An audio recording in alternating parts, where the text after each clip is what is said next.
José crescera como alguém que carregava um brilho diferente no olhar, um brilho que nem mesmo ele compreendia totalmente. Desde cedo, havia em seu coração uma sensibilidade rara, uma mistura de inocência, esperança e uma fé que surgia naturalmente, como se já estivesse gravada em seu espírito antes mesmo de nascer. Era o filho esperado, o filho desejado, fruto do amor profundo entre Jacó e Raquel. E talvez por isso, toda vez que Jacó olhava para José, seu rosto se suavizava. José trazia paz, trazia luz. O carinho especial de seu pai despertava sentimentos confusos na família. Para Jacó, José era mais que um filho, era um presente de Deus. Mas para seus irmãos, seu sorriso se tornava um lembrete daquilo que eles não eram. E quando Jacó presenteou José com aquela túnica longa e colorida, tecida com cuidado e simbolizando honra, a distância emocional entre José e seus irmãos se tornou ainda maior. José não entendia plenamente o que aquilo representava, mas sentia o peso crescente dos olhares sobre si. Mesmo assim, seu coração era puro.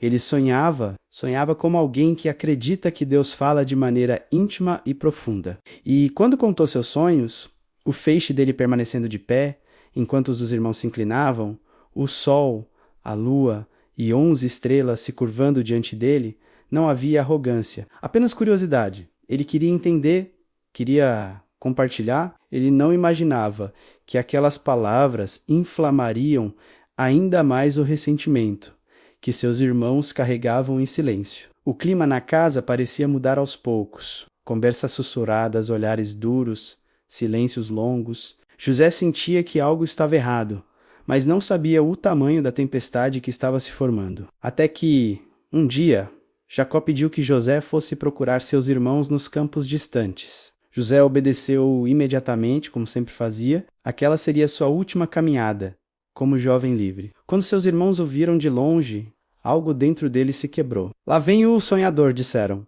com uma mistura de ironia e ira. Em segundos, a inveja se transformou em maldade, e a maldade em intenção mortal. José, ao se aproximar, não percebeu o perigo. Ele ainda carregava a confiança de quem acredita na bondade dos outros.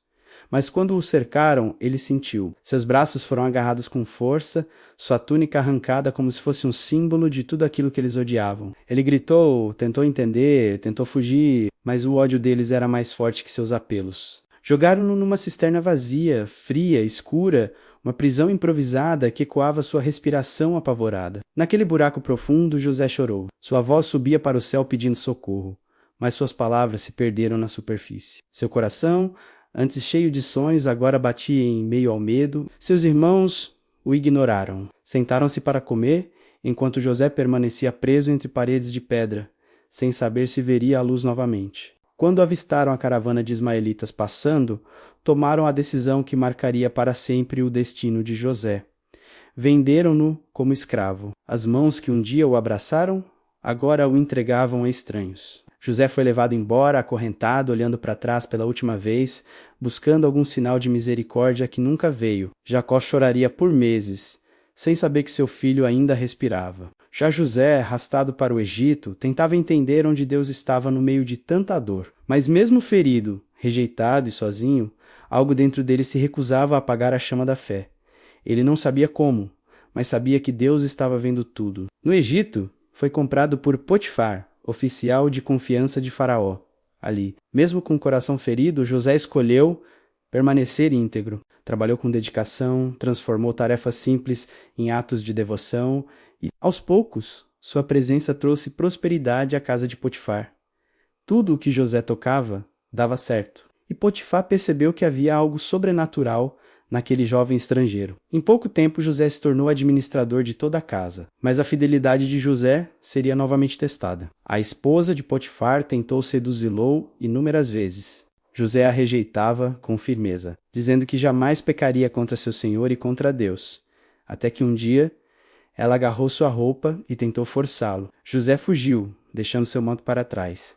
Humilhada e furiosa, ela o acusou falsamente. E assim José, que servira com tanta lealdade, foi lançado na prisão. Mais uma vez, José sentiu o mundo desabar aos seus pés. Outra vez, ele perdia tudo sem ter culpa. Mas dentro daquela prisão úmida e escura, onde ecos de sofrimento preenchem as paredes, Deus continuava com ele. O carcereiro enxergou nele um espírito confiável e colocou José como responsável pelos demais presos.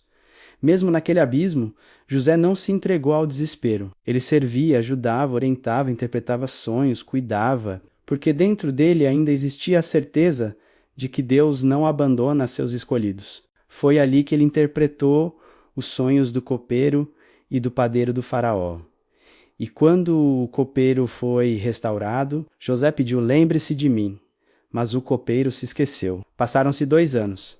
José continuava contribuindo, esperando, confiando, até que o faraó teve sonhos que ninguém conseguia decifrar. Somente então o copeiro lembrou do hebreu esquecido na prisão. José foi chamado diante do homem mais poderoso do Egito, permaneceu humilde.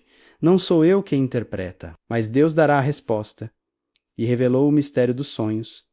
7 anos de fartura seriam seguidos por 7 anos de fome devastadora. A sabedoria de José impressionou tanto o faraó que ele o elevou ao posto de governador, o segundo homem mais poderoso da nação. O mesmo jovem que havia sido jogado numa cisterna agora governava palácios. Quando a fome chegou, os irmãos de José foram ao Egito buscar alimento. Eles se curvaram diante dele, sem reconhecer o irmão que haviam vendido. José sentiu o coração estremecer. O passado inteiro voltou em segundos. A túnica arrancada, a cisterna, o choro ignorado, mas também voltou sua fé, sua maturidade e sua misericórdia. Ele testou seus irmãos, não por vingança, mas para ver se haviam mudado. E quando percebeu o arrependimento sincero, não conseguiu mais conter suas emoções. Mandou todos saírem da sala e chorou tão alto que sua dor atravessou as paredes do palácio. Eu sou José. Aquelas palavras pararam o tempo, os irmãos ficaram paralisados, tomados pelo medo. Mas José, com o coração quebrado e curado ao mesmo tempo, disse: não tenham medo. O mal que vocês intentaram contra mim, Deus transformou em bem. E então ele fez aquilo que poucos fariam. Perdoou, acolheu, restaurou, trouxe sua família para perto. Sustentou seu pai, seus irmãos e seus sobrinhos. Encerrou ciclos de dor com amor. José viveu o resto de sua vida testemunhando que Deus é especialista em transformar vales profundos em caminhos de honra. Seu nome ecoa até hoje porque sua história prova que ninguém pode impedir os planos de Deus, menos nem a inveja. Nem a injustiça, nem as perdas, nem a dor. A vida de José é a prova viva de que o sofrimento nunca é final para quem permanece fiel.